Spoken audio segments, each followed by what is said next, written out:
To get started, I would like to go back to the definition of visualization that we have been using since the beginning of the course. As you remember, through the readings and other materials, I usually define visualization as any kind of graphical representation designed to enable exploration, analysis, and also communication.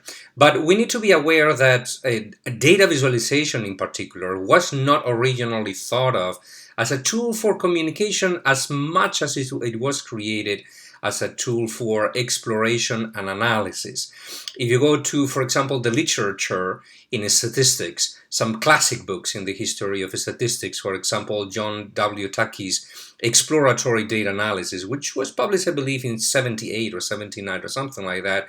It's a book about data understanding and data exploration. What Tukey said and his followers later said as well, is that you should always visualize your data because it's very often the only way you will discover important features, important characteristics of those data. If you rely just on, for instance, summary statistics like means or standard deviations or things like that, you may end up overlooking very important features in your data.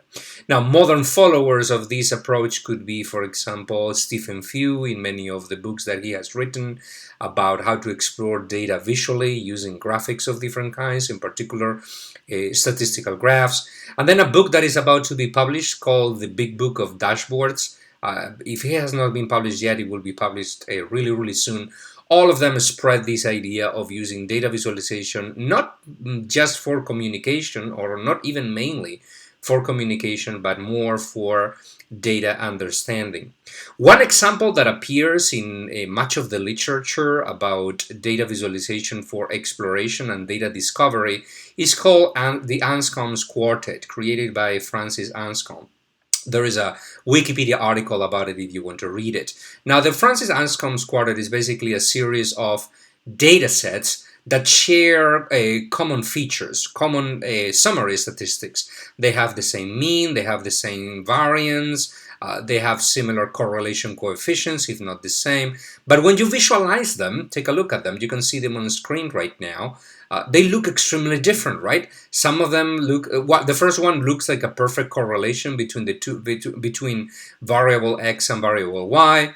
But the second one has a more of a curved shape. The third one has very clear outlier, and the fourth one has an extremely clear outlier on the upper right corner of the scatter plot. But all of them have exactly the same summary statistics, right? So if you don't visualize these data sets, you may overlook important features in the data. Now, as long as everybody uses this example, I decided to create my own example for classes to illustrate this idea that visualizing data is incredibly important to discover important features in the data. This is the data set that I created, is those two columns. Imagine that those two columns on the left are two different variables. For example, one of them is production costs of a product, and the right one is, I don't know, the sales, the total sales of that product. And then you calculate, you know, the summary statistics of these variables, right? The number of cases, 142, the mean of the first variable, the mean of the second variable, the standard deviation, and then the correlation coefficient between the two, how strongly correlated they are. They are negatively correlated. The correlation coefficient is minus 0.06, which is a very low correlation. But then you decide to report just the numbers and just report the summary statistics, and then you move on, and perhaps you believe that you have discovered something interesting in the data.